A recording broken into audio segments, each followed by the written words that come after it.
राखिदिनुहोस् भनेर अनुरोध गर्ने बित्तिकै उहाँ एकै पटकमा तयार हुनुभयो।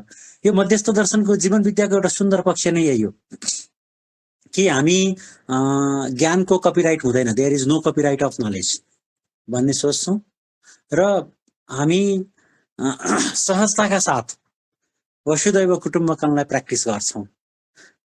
त्यसैले उहाँको यो सहजै स्वीकार दिनुभएकोमा हार्दिक धन्यवाद गर्दै 7:37 गइसकेको छ।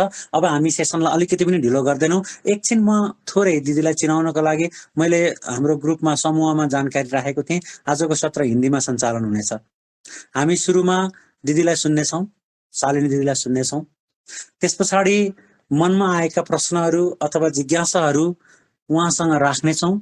यसो भन्दै गर्दाखेरि बिचमा बोल्न पाइँदैन भनेको होइन। तपाईलाई बिचमा कुनै कुराहरू राख्न मन लाग्यो, कसैलाई पनि केही कुराहरू राख्न मन लाग्यो, उहाँलाई सोध्न मन लाग्यो, हिन्दीमा अप्ठ्यारो भयो, नेपालीमै सोध्नु भयो भने पनि म हिन्दीमा ट्रान्सलेट गरेर उहाँसम्म पुर्याउने प्रयास गर्छु। यसको मतलब म हिन्दीमा माहिर छु भनेको होइन, स्टिल लर्नर, तर उहाँसम्म कन्भे गर्ने म प्रयत्न गर्छु। अथवा तपाईलाई बोलेर राख्नलाई अप्ठ्यारो भयो भने तपाईँ च्याट बक्समा पनि राख्न सक्नुहुन्छ। कुनै समयमा कहीँनेरि पनि आफ्नो कुराहरू राख्नु पर्यो भने ह्यान्ड रेज गर्न सक्नुहुन्छ अथवा च्याट बक्समा मेसेज राख्न सक्नुहुन्छ अथवा हामी डिस्कसनको बेलामा आफ्नो कुराहरू राख्न सक्छौँ। अब म अलिकति दिदीलाई परिचयको लागि, दिदीलाई स्वागत गर्नको लागि म हिन्दीमा सेसनलाई अगाडि बढाउन चाहन्छु। सबसे पहले तो शालिनी दीदी, वर्चुअली आपको नेपाल में बहुत बहुत स्वागत है। बहुत बहुत धन्यवाद भैया। बिना पासपोर्ट के नेपाल पहुंच गए। नहीं, वैसे भी नेपाल आने के लिए पासपोर्ट की तो जरूरत है ही नहीं, फिर भी वर्चुअली आपको सभी जितने भी दोस्त हमारे साथ अभी जुड़े हुए हैं, तकरीबन 25 लोग जुड़े हुए हैं, सबकी तरफ से मैं आपको नेपाल में एक मुश्त हार्दिक स्वागत करता हूं। आज से दिमाग में एक बात बिठा लीजिए कि अगर कभी भी नेपाल जाना हुआ तो एक भाई का घर है, वहीं रहेंगे, वहीं ठहरेंगे। ठीक, 100% है ना। मुझे लगता है आपके साथ साथ हमारे साथ आज डॉक्टर आशुतोष भाई भी जुड़े हुए हैं। जी। वे भी मध्यस्थ दर्शन के विद्यार्थी हैं। तो आशुतोष भाई को और हेमलाल भाई को भी मैं सभी दोस्तों की तरफ से एक मुश्त नेपाल में वर्चुअली स्वागत करता हूं। दीदी थोड़ी जानकारी करा दूं। मोस्ट वेलकम भाई। थोड़ी जानकारी करा दूं, जितने भी दोस्त यहाँ पर अभी पार्टिसिपेट हुए हैं, उनके साथ हमने एक बार अपनी अंडरस्टैंडिंग के लेवल से, मतलब अपनी समझदारी के लेवल से चर्चा किए हुए हैं। मतलब कंप्लीट जीरो नहीं है कोई भी, थोड़े बहुत सबको ये बात उन तक पहुंची है। अभी जितने भी दोस्त लोग, भाई लोग, बहन लोग जुड़े हुए हैं, वो अपनी अपनी जगह से सब प्रोफेशनल्स हैं। मतलब कोई शिक्षक टीचर्स हैं, कोई प्रिंसिपल्स हैं, कोई एंटरप्रेन्योर हैं, कोई ह्यूमन रिसोर्स ट्रेनर मैनेजर हैं। अपने अपनी जगह से अपने अपने स्थान पे प्रोफेशनल्स हैं। कोई मैंने देखा है एक भाई हैं जो ट्रेनिंग के सेक्टर में भी हैं, मास कम्युनिकेशन के सेक्टर में भी हैं। ये थोड़ी ग्रुप कैसे हैं वो आइडिया आप तक पहुंची, इसीलिए मैंने बताया। जी। अब जितने भी दोस्त जुड़े हुए हैं उनको शालिनी दीदी का थोड़ा परिचय कराऊं। वैसे तो मैं जितने बार इनकी सेशन में अटेंड किया, ज्यादा तो मुझे मौका नहीं मिला। मैंने दीदी का 4 सेशन अटेंड किया, 4 सेशन में ही, और दीदी का बहुत सारे यूट्यूब वीडियो भी हमने देखे।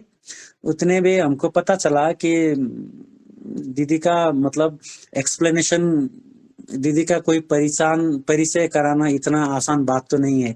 फिर भी थोड़ी जिसमें बताऊं, दीदी ने 2009 में बीटेक की है कंप्यूटर इंजीनियरिंग। उसके बाद बहुत समय तक कंप्यूटर सॉफ्टवेयर प्रोग्रामर के रूप में भी काम की, साइकोलॉजी के सेक्टर में भी काम की, काउंसलिंग के सेक्टर में भी काम की, और ये अध्यात्म के क्षेत्र में इन्होंने पूर्वीय दर्शन को जिन लोगों ने पकड़ के आगे बढ़ा था, जैसे आर्ट ऑफ लिविंग का कोर्स, ओशो का कोर्स, विपश्यना बुद्धिज्म का विपश्यना का कोर्स, इन सारे कोर्स को दीदी ने की, प्रैक्टिस करने की कोशिश की, लेकिन उनमें सटीक आंसर ना मिलने के बाद जब मध्यस्थ दर्शन को सुनना हुआ तकरीबन 9 साल पहले, दीदी का मुझे लगता है 8-9 साल का यात्रा है मध्यस्थ दर्शन के साथ।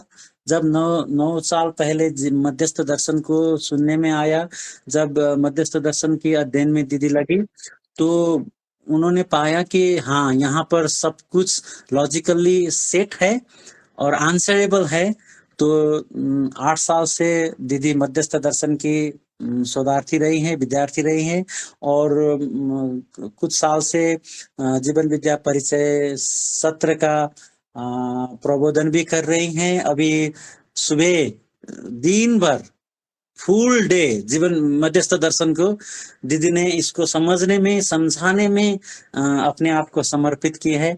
कोशिश करेंगे दीदी हम भी आपकी राह पे चले। हम तो अभी मतलब आप एक वहाँ मतलब आप 10 सेंटीमीटर हो तो हमारा तो डट भी माइक्रोस्कोप से देखना पड़ेगा अभी, वो भी बना नहीं है। आप लोगों की मार्गदर्शन रही, आप लोगों की साथ सहयोग रही, तो हम भी इस दीदी कहती है, ये दीदी का एक सेंटेंस है, मुझे बहुत पसंद है, दीदी की तरफ से मैं दोहराता हूँ, मध्यस्थ दर्शन जीवन विद्या का यात्रा मुक्ति का यात्रा नहीं है, ये तृप्ति का यात्रा है। मुझे ये दीदी का सेंटेंस बहुत पसंद है। सो ये तृप्ति के यात्रा में आप लगाए जितने भी प्रबोधक हैं उनका हमारे साथ साथ सहयोग रहा, तो हम भी इस तृप्ति की यात्रा में कुछ कुछ इस शरीर यात्रा में ना हो तो अगले शरीर यात्रा में, लेकिन करेंगे तो करेंगे ही करेंगे। तो इसी के साथ हमारे साथ अभी कुल 30 लोग जुड़ गए हैं दीदी। बीच में अगर कोई क्वेश्चन रहा, किसी को कुछ पूछना रहा, उनका भाषा में कुछ तकलीफ हुई, तो मैं आपके साथ ही बने रहूंगा। तो दीदी को स्वागत करते हुए दीदी का ये इंट्रोडक्शन मेरी तरफ से कितना बन पाया, अगर मैंने कुछ गड़बड़ कर दी तो बता दें दीदी, अगले सेशन से मैं आपको बेहतर इंट्रोड्यूस कराऊंगा। तो इसी के साथ अब की प्लेटफॉर्म 7:45 हो चुकी है। दीदी के लिए हमने 1 घंटा का समय निर्धारण किया है। दीदी आज जीवन विद्या, मध्यस्थ दर्शन क्या, क्यों, कैसे, very beginning, from the very beginning start करेंगी। दीदी का मुझे पता है, इनका कहानी कहने का स्टाइल बहुत ही प्यारा है। तो दीदी over to you, thank you very much. Thank you Kamal भाई, बहुत बहुत धन्यवाद।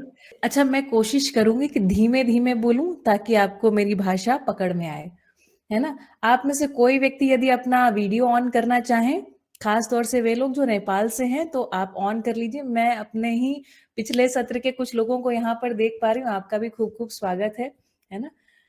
लेकिन मैं जो नए जुड़े हुए लोग हैं, खास तौर से उनसे चाहती हूँ, यदि आप, मुझे लगता है, देखिए, संवाद है ना, एक कन्वर्सेशन होना चाहिए।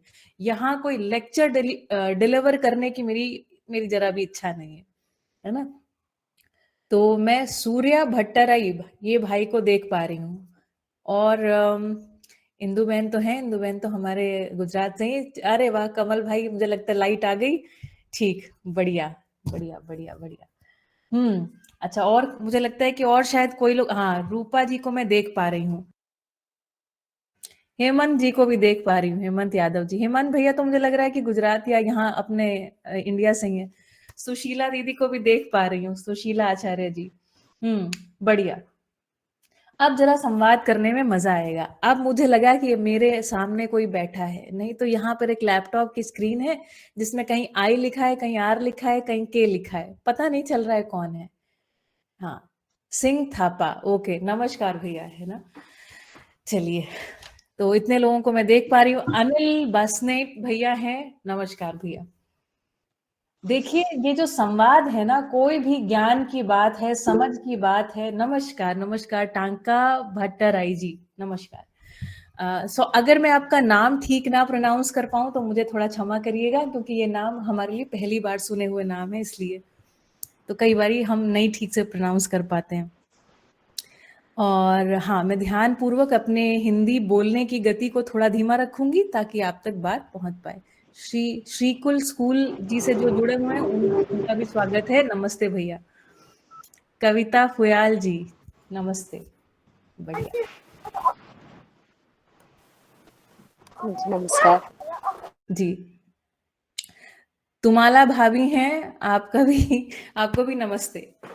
ठीक, तो मुझे लगता है कि अब थोड़ा-सा मेरी आवाज़ के साथ आपका तारतम्य बैठ गया होगा, आप मुझे सुन पा रहे होंगे ठीक से, एक-एक शब्द को धीरे-धीरे आप डिसाइफ़र कर पाएँगे।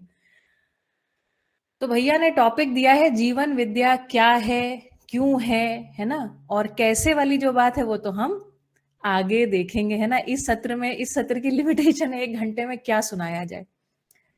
तो क्या सुनाया जाए, तो मुझे लगता है कहानी सुनाई जाए। आप में से कितने लोग कहानी सुनना चाहते हैं? हाथ उठाइए, कहानी कितने लोग सुनना चाहते हैं?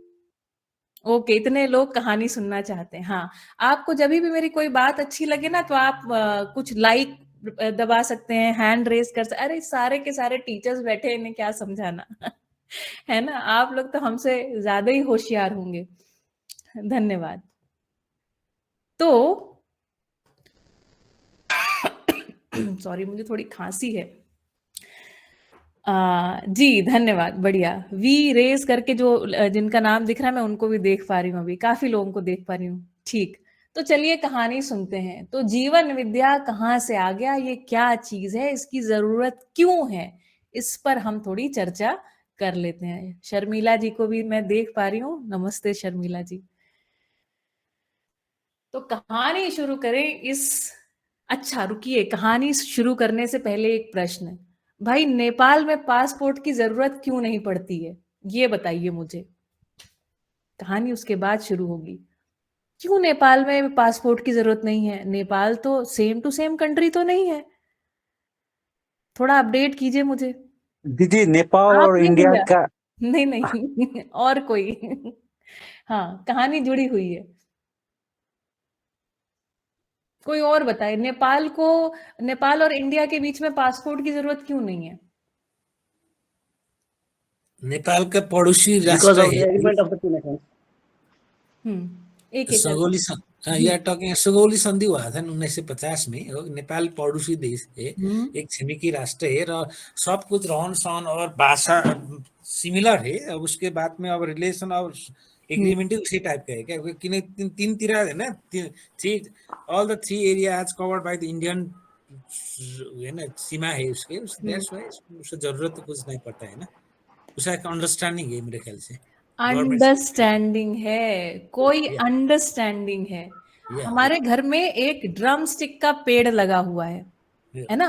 और हमारे आसपास के बहुत सारे लोग हैं, वो हमारे घर में आते हैं, दरवाजा खोल लेते हैं, फिर ड्रम स्टिक को उतारने के लिए, ड्रम स्टिक जानते हैं, सरगवा या सींग या सहजन बोलते हैं उसको, बड़ी बड़ी होती हैं, जी सांभर में डालते हैं उसको। जी जी तो वो उस डंडे से वो ड्रम स्टिक को तोड़ लेती हैं।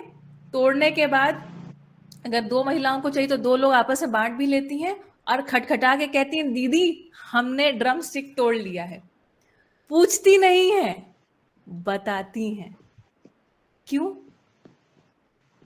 क्योंकि कुछ अंडरस्टैंडिंग है, कोई संबंध है ना? और अन्यथा की स्थिति में क्या हो सकता है? हम ये भी सोच सकते हैं कोई हमारी सीमा में आ गया, बलात् हमारी सीमा में घुस गया, बलपूर्वक हमारी सीमा में घुस गया। जहां अंडरस्टैंडिंग है वहां पर सीमाएं नहीं है। मेरी बात को ध्यान से सुनिए। जहां समझ है वहां सीमा नहीं है। बात पकड़ में आई? अगर आपको बात अच्छी लगी तो लाइक करिए, कुछ तो प्रेस करिए, मुझे पता चले कि हमारी बात आप तक पहुंच रही है। यस, जहां समझ है वहां सीमा नहीं है। जैसे ही समझ की कुछ कमी होती है तभी सीमाएं होती हैं। ये पहली बात है। ठीक, चलिए तो अब धरती की कहानी शुरू करते हैं।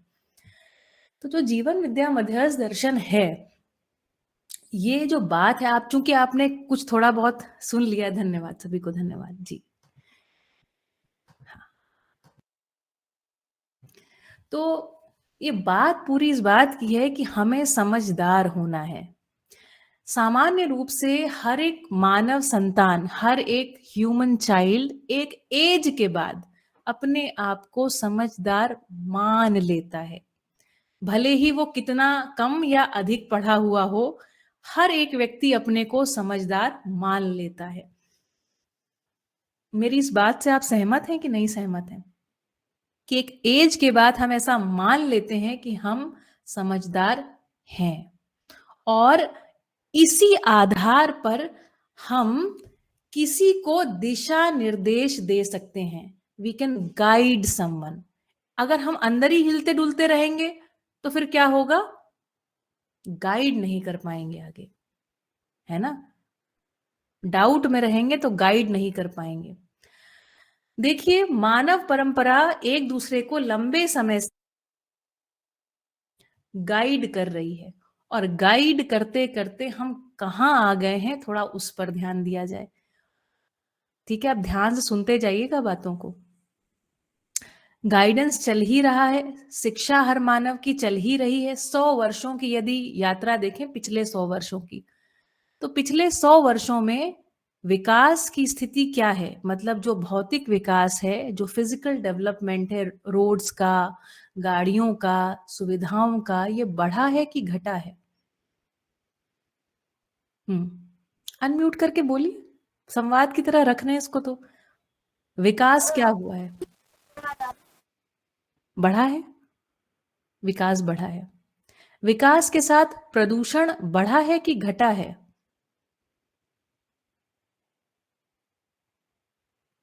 प्रदूषण प्रदूषण भी अवश्य ही बढ़ रहा है। प्रदूषण भी अवश्य ही बढ़ रहा है। एक समय हम रोटी, कपड़ा, मकान को लेकर चिंतित थे। आज रोटी, कपड़ा, मकान उपलब्ध हो जाने के बाद क्या सारी चिंताएं खत्म हो गई हैं? स्ट्रेस का लेवल घटा है कि बढ़ा है? पिछले इस 100 वर्षों में। हाँ जी, जी, स्ट्रेस का लेवल तो और बढ़ता ही जा रहा है दीदी। अंदाजा लगाइए भैया कितने गुना बढ़ गया होगा। जब रोटी, कपड़ा, मकान की त्राही त्राही थी या बहुत कम था, लोग किसी तरीके से मोटा अनाज खा करके पेट भर रहे थे, तब ज्यादा स्ट्रेस में थे या अब ज्यादा स्ट्रेस में है? नहीं, स्ट्रेस तो इस समय बहुत ज्यादा बढ़ रहा है। लग रहा है कि अगर आज के 100 वर्ष के पहले के समय से तुलना किया जाए तो लगभग दुगुना या तिगुना स्ट्रेस बढ़ चुका है। हर एक मतलब 100 ह्यूमन में अगर देखा जाए तो उसमें से आपको 80% जो मतलब ह्यूमन है वो सब स्ट्रेस में है। सही बात है, बिल्कुल सही बात है।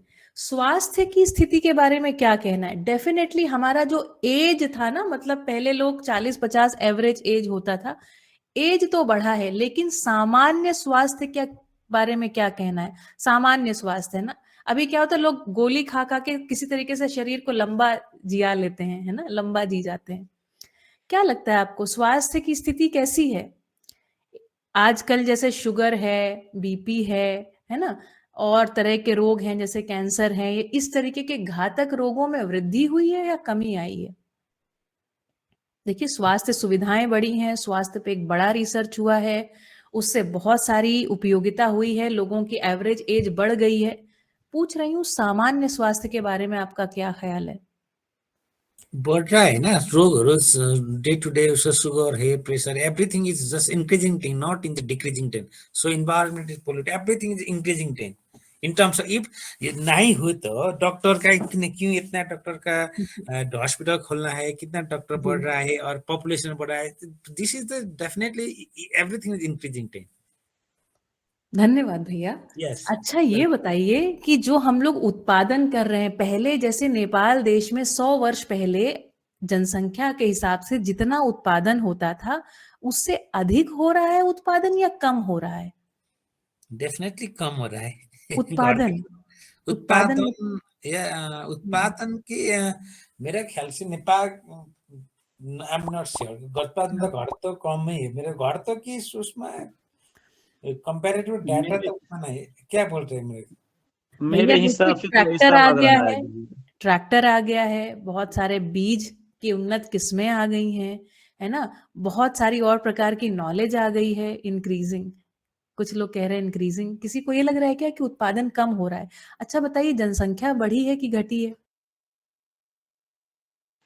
जनसंख्या भी इंक्रीज हो रहा है। इंक्रीजिंग है ना जनसंख्या इंक्रीज हुई है तो उनके खाने पीने की आपूर्ति तो हो ही रही है। आपूर्ति हो रही प्रोडक्शन भी मतलब बढ़ा हुआ है। जी, है ना, तो उत्पादन बढ़ा है, सामान्य रूप से उत्पादन बढ़ा है।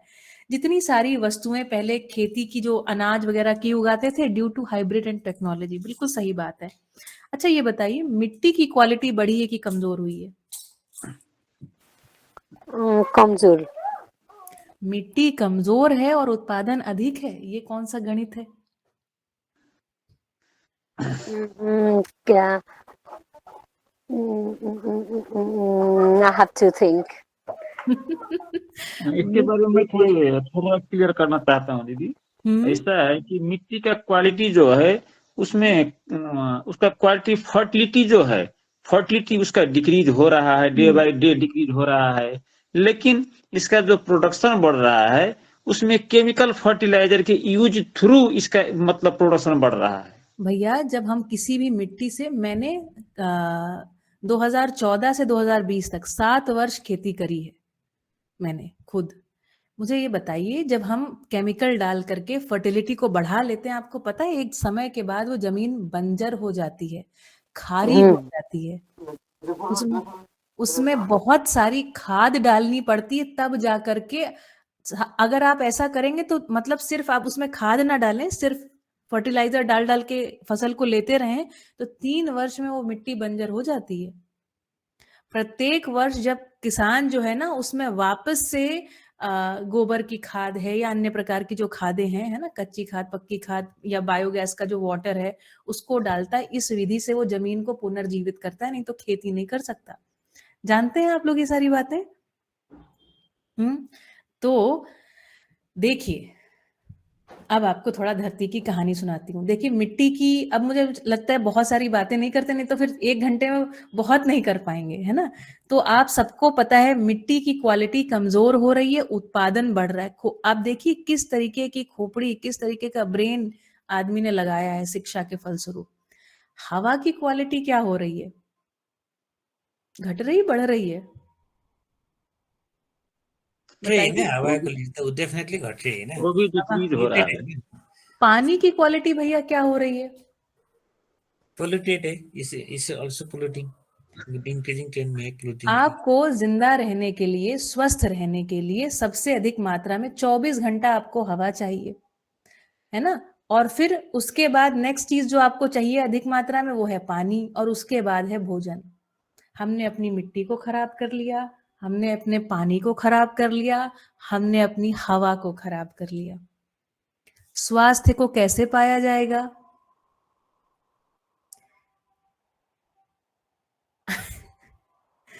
बताइए। और हम पिछले 100 वर्षों में लोगों को शिक्षित करने के क्रम में हैं, है कि नहीं? शिक्षा, हमारे इंडिया में चलाते हैं बेटी बचाओ बेटी पढ़ाओ, है ना, और तरह तरह के अभियान हैं, है ना। शिक्षा सबके लिए जरूरी है, शिक्षा परम आवश्यक है। अशिक्षित व्यक्ति ने धरती को ज्यादा बढ़िया से रखा या शिक्षित व्यक्ति ने धरती को ज्यादा बढ़िया से रखा? Yes, we are using chemicals even in human health. जितने भी आप ये थायराइड वगैरह के आप देख लीजिए, जितने तरीके की हम थेरेपीज को डेवलप कर रहे हैं ना, इसमें बहुत सारा केमिकल बेस्ड थेरेपी है। एलोपैथी तो ज्यादातर केमिकल बेस्ड थेरेपीज हैं। बताइए भाई, विकास कर रहे हैं शिक्षा के द्वारा। अशिक्षित व्यक्ति ने ज्यादा शोषण किया धरती का या शिक्षित व्यक्ति ने ज्यादा शोषण किया? ओ तो Kavita ji, uneducated people protected, uneducated people are exploiting this earth. Then the question is, what kind of education is this? Are we really educating? आप में से किन्हीं ने कालिदास की कहानी सुनी है? देखिए ऐसे तो हम पड़ोसी भाई भाई हैं, है ना। कालिदास एक बहुत बड़े साहित्यकार हुए, कवि हुए। उनकी कहानी है, काफी मूर्ख थे वो एक समय में, और वो जिस डाल पे बैठे थे उसी डाल को काट रहे थे, ठीक है ना। उन्हें लकड़ी काटनी जिस, और चढ़ गए पेड़ के ऊपर और फिर उसी डाल को काटने लगे जिस पे बैठे थे। जिस जगह से वो मतलब बैठे, ऐसे मान लीजिए यहाँ से ये तना है और यहाँ से लंबी ये डाल है, खुद यहाँ बैठे थे और ये जहां से टच थी यहाँ से काट रहे थे इसको। हम सबकी स्थिति ऐसे साहित्यिक कालिदास जैसी हो गई है ना। मूर्खता की चरम सीमा पर पहुंचकर हम परचम लहराने वाले हैं अपना, कि भाई विकास को हमने पा लिया। समझ पा रहे हैं आप मेरी बात? मेरी बात अगर आप तक पहुंच रही तो मुझे बताइए कि हाँ मेरी बात आप तक पहुंच रही है। दीदी मैं 1 मिनट आपको पॉज कर रहा हूँ, क्योंकि आशा दीदी भी ज्वाइन की है हमसे। आशा दीदी नमस्कार एंड स्वागतम। नमस्ते कमल भाई जी, नमस्ते सभी को। नमस्ते आशा दीदी नमस्कार। जी। नमस्ते दीदी जी, सभी नमस्ते जी, शालिनी दीदी शुरू करें आप। जी। और आपको एक बात बताऊं, जिस गति से हम रेडियो एक्टिव एलिमेंट्स के पीछे पड़े हैं, यूरेनियम की एक लंबी लड़ाई चल रही है। आप सबके सुनने में आता ही होगा, यूरेनियम की अच्छी खासी मारामारी चल रही है, लोगों को न्यूक्लियर बॉम्ब्स बनाने हैं। आज की स्थिति में मैंने मेरे पिछले सत्र में बताया था कि मेरा जो पिछला अपडेटेड नॉलेज था वो ये था कि हमने एक समय पर इतने न्यूक्लियर बॉम्ब्स बना लिए थे कि इसी धरती को 3 बार नष्ट कर सकते हैं। हमारे श्रीमान जी ने, जनक जो है हमारे श्रीमान जी, उन्होंने हमको अपडेट किया, आज की स्थिति में इससे बहुत अधिक बन गए हैं और करीब 50 बार हम इस धरती को खत्म कर सकते हैं। मेरा प्रश्न तब भी वही था, अभी भी वही है। ये बताइए, अगर एक बार आपने इस धरती को खत्म कर लिया तो क्या बाकी 49 बार खत्म करने के लिए आप बैठे रहेंगे?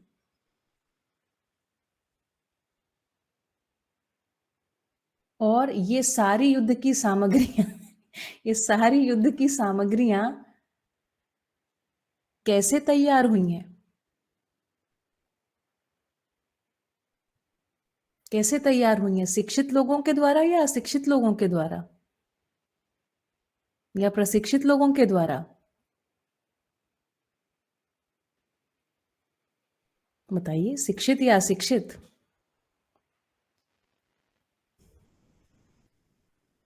विचार कीजिए, सभा सुन्न पड़ गई एकदम। शिक्षित लोगों के द्वारा। शिक्षित लोगों के द्वारा,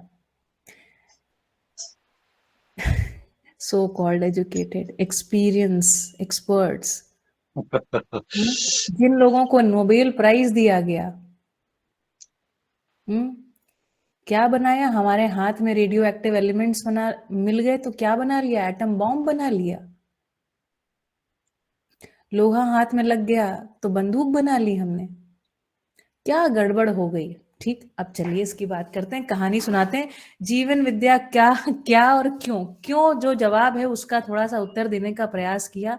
देख लीजिए अपनी माली हालत हमारी कैसी है, कहाँ आकर खड़े हैं हम, किसको हमने शिक्षा कह दिया। जानते हैं, हमारे हिंदुस्तान में, नेपाल तो मैंने अभी घूमा नहीं है, पर मुझे बिल्कुल 100% श्योर है सिमिलर कहानी होगी हमारी और आपकी। 200, हम जब कभी घूमने जाते हैं ना तो पता चलता, अरे ये मंदिर तो 2500 साल पुराना है, ये फलाना चीज 15,000 साल पहले बनाई गई थी, वो एज इट इज खड़ी है। और जो अभी इंजीनियर पुल बनाते हैं वो पुल गिर जाते हैं। होता है कि नहीं होता है? क्या हो गया हमारी एजुकेशन को? कहीं ना कहीं कुछ भ्रष्टाचार है ना। देखिए, इंजीनियर बनाता है, इसमें कोई टेक्निकल मिस्टेक की मैं बात नहीं कर रही हूं, कुछ तो यहाँ गड़बड़ है, कहीं तो आदमी भ्रमित हो गया है ना। तो इस प्रकार के ढेर सारी बातों पर एक प्रश्न उठाने के लिए, है ना, उठा रही है जो जीवन विद्या परिचय शिविर में ना, बहुत सारे आपसे ऐसे प्रश्न पूछेंगे, टफ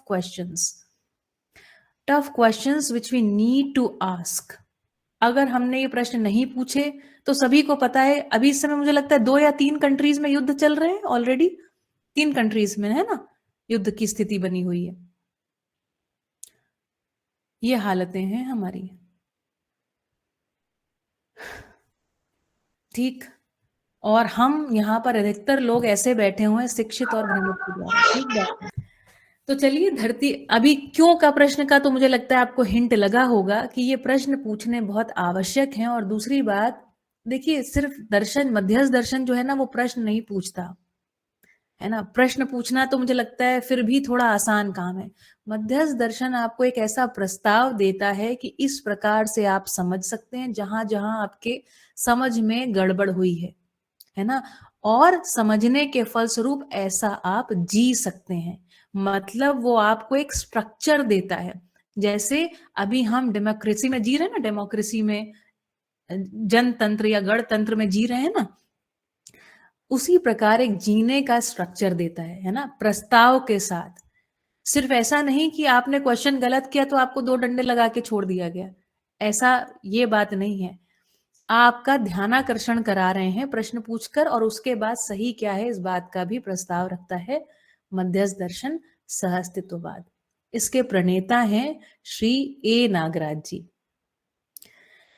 चलिए, तो मुझे लगता है ये तो बात आगे कमल भैया आपसे करेंगे। अब जीवन विद्या क्या, कैसे अस्तित्व में आ गया, क्या हुआ क्या नहीं हुआ, थोड़ी और कहानी सुनाती हूँ। ये कहानी है धरती के होने की कहानी और धरती पर हमारे होने की कहानी। जैसे जैसे मैं आपको ये कहानी सुनाती जाऊं आप विचार करते जाइएगा, ठीक। तो बहुत सारी कहानियां, उसमें से एक मैं अपनी थोड़ी कल्पनाशीलता के हिसाब से जो कहानी मुझे सबसे ज्यादा क्लोज लगती है, सही लगती है, वो कहानी आपको सुनाती हूँ, ठीक है। बाकी वैज्ञानिक चैनलों पे आपको ढेर सारी कहानियां मिल ही जाएंगी। तो कहानी कुछ ऐसी है, और ये कहानी उसमें से ज्यादातर चीजों में से कॉमन कहानी है, और ये कहानी एक वैज्ञानिक कल्पना के आधार पर ही कहानी, कोई मेरी अपनी कल्पना नहीं है इसमें, है ना। और ये मध्यस्थ दर्शन के आधार पर भी कोई कल्पना नहीं है, ये मैं आपको वैज्ञानिक कहानी सुनाती हूँ। तो 4.5 अरब वर्ष पहले, ध्यान से सुनिए, 4.5 अरब वर्ष पहले, है ना, धरती बनने का कार्यक्रम शुरू हुआ। धरती पर कुछ कुछ अणु, परमाणु जो थे वो साथ में आने लग गए, है ना। कुछ अलग अलग टुकड़े घूम रहे थे इधर उधर और वो साथ में आने लग गए। इस प्रकार कुछ एक रूपता उनमें होने लग गई और इस तरीके से एक पिंड का निर्माण हो गया, ठीक। इस तरीके से एक पिंड का निर्माण हो गया जिसे हम धरती कहते हैं, है ना। इसमें कई सारी कहानियां हैं कि धरती किसी एक पिंड से टकराती है और फिर उसमें से एक हिस्सा अलग हो जाता है जो चांद बन जाता है, और फिर वो चांद जो है वो परिक्रमा करने लगता है। अलग अलग कहानियां हैं, है ना। एक कहानी ये कहती है कि एक उल्का पिंड धरती पर आकर टकराता है, जिसके फलस्वरूप धरती जो है ठीक 23.5 डिग्री झुक जाती है, अपने अक्षांश के परितः जो है वो झुक जाती है, अपने इस पे है ना, अपनी एक्सिस पर झुक जाती है, अक्ष के परितः, है ना, शायद ये कहेंगे। तो इस तरीके की कहानी की, अब देखिए ध्यान देते जाइएगा, धरती जो है, आप सभी टीचर्स जो हैं वो बच्चों को पढ़ाते हैं, इस धरती पर मौसम, ये जो 6 ऋतुएं हैं ये इसलिए हैं क्योंकि धरती अपने अक्ष पर 23.5 डिग्री झुकी हुई है। क्या आपको ये कमाल की बात नहीं लगती कि एक, अब ये कल्पना, वैज्ञानिक कल्पना है कि एक उल्का पिंड आया और धरती से ठीक ऐसा टकराया कि 23.5 डिग्री झुक गई। लगती नहीं आश्चर्यजनक बात, है ना। फिर एक और उल्का पिंड आता है, वो टकराता इस तरीके से है, चीर के निकल जाता है और धरती के 2 टुकड़े हो जाते हैं, एक उसमें से चंद्रमा बन जाता है और चक्कर लगाने लग जाता है ना। इस प्रकार से ये क्रम आगे बढ़ता रहा और ढेर सारे यहाँ पर अणु, है ना, परमाणु रचनाएं और अणु रचना, है ना। पहले जो अंश हैं, घूमते हुए अंश, वो आकर के एक परमाणु की रचना करते हैं और परमाणु जो है मिलकर के अणुओं की रचना करते हैं। इसके फलस्वरूप यहाँ पर ढेर सारे पदार्थ, ढेर सारे तत्व इस धरती पर उपलब्ध हो जाते हैं। इस कहानी को ध्यान से सुनते रहिएगा। इतने सारे तत्व, इतने सारे पदार्थ इस धरती पर उपलब्ध हो गए। कितने सारे उपलब्ध हो गए? उतने ही सारे उपलब्ध हो गए जितने मनुष्य को चाहिए थे। क्या आप किसी एक ऐसी वस्तु की कल्पना कर सकते हैं जो इस धरती पर उपलब्ध नहीं और वो आपको चाहिए? ध्यान दीजिए, मनुष्य की आवश्यकता की सारी वस्तुएं एक एक क्रम से धरती पर प्रकट हुई हैं। विज्ञान इसे रैंडम बोलता है, कहता है रैंडमली ये सब चीजें चल रही हैं, धक्का मुक्की से अस्तित्व कुछ चल रहा है।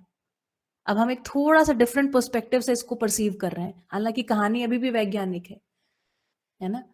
फिर देखिए यहाँ पर कुछ ब्रह्मांडीय किरणें है ना, अलग अलग कहानियां हैं। तो एक तो कहते हैं कि एक बड़ा उल्का पिंड आया कहीं से और वो इस धरती पर बस सीधे आके धड़ाम से गिर गया, है ना। और ऐसा धड़ाम से गिरा कि वहां पर गड्ढा हो गया, और गड्ढा होने के फलस्वरूप वहां पर ढेर सारा पानी आ गया और समंदर बन गया। ये सारी कहानियां आपको गूगल पे मिल जाएंगी, यूट्यूब पे मिल जाएंगे, सारे वीडियोस अवेलेबल है। दूसरी कहानी ये भी कहती है कि यहाँ पर जो भी रेडियो एक्टिव एलिमेंट्स हैं उनसे जो ब्रह्मांडीय विकिरण हो रहा है ना, और ब्रह्मांडीय विकिरण सदा सदा हो रहा है, अन्य अन्य ग्रहों के माध्यम से भी हो रहा है, ये भी एक दूसरी कहानी है, जिसके फलस्वरूप हाइड्रोजन और ऑक्सीजन आपस में योग संयोग विधि से, है ना, आपस में एक दूसरे के साथ जुड़ने के फलस्वरूप वाटर अर्थात पानी बन गया। कितना पानी बना? 70-71% पानी बन गया, लगभग पानी। पानी में जो खराश है वो कितनी? एक बहुत अच्छा वीडियो है, ये भी आपको इंटरनेट पे मिल जाएगा। कहता है कि जो माँ के गर्भ में एक बच्चा पलता है ना, वो उस वाटर, जो गर्भ में जो वाटर पानी रहता है, उसकी खराश लगभग 99.99% क्लोज मैच होती है समुद्र के पानी से। मेरी बात आपको पकड़ में आई? मनुष्य के उद्भव के लिए जैसा एक शरीर गर्भ रचना जो स्त्री शरीर के अंदर होती है, बिल्कुल same to same, very close match to sea water है। आपको ये बातें जानकारियां अच्छी लग रही हैं? तो जरा बताइए मुझे कि अच्छी लग रही हैं सुनने में। यस, ठीक है। हाँ जी, सूर्य भैया, अच्छा आपको अच्छी लग रही है ऐसा कह रहे हैं, ठीक, धन्यवाद। हाँ, तो ऐसा हो जाता है, अपने आप हो रहा है ना, और समुद्र में पानी में उतनी खराश हो गई। ये कहानियां मैं आपके साथ शेयर कर दूंगी कमल भैया, पूरा एक 24-25 सेशन का पूरा वीडियो है धरती की कहानी का, वो आप दिखा भी सकते हैं, लोग देख सकते हैं इन कहानियों को। फिर देखिए धीरे धीरे अपने आप एक समय में क्या होता है। चलिए, तो कुल मिलाकर जितने पदार्थों की आवश्यकता थी मनुष्य को, यूज कौन कर रहा है? मनुष्य यूज कर रहा है। जानने वाला कौन है? मनुष्य है। उतने सारे पदार्थ सब बन गए। फिर आपके हिसाब से ये बताइए, जब पूरी ये पदार्थावस्था समृद्ध हो गई, ढेर सारे पदार्थ बन गए, अभी हम चांद पे जाते हैं या मंगल पे जाते हैं तो कुछ ही थोड़े से पदार्थ मिलते हैं, अभी पानी ढूंढ रहे हैं वहां, अभी तक पानी नहीं आया। क्यों पानी ढूंढ रहे हैं? क्योंकि पानी के बिना आगे विकास नहीं है ना। आपने सुना है ना, जल ही जीवन है, सुना है ना, है ना। तो इसलिए पानी ढूंढ रहे हैं, पानी मिलेगा तो लाइफ मिलेगी, पानी नहीं मिलेगा तो क्या लाइफ मिलेगी?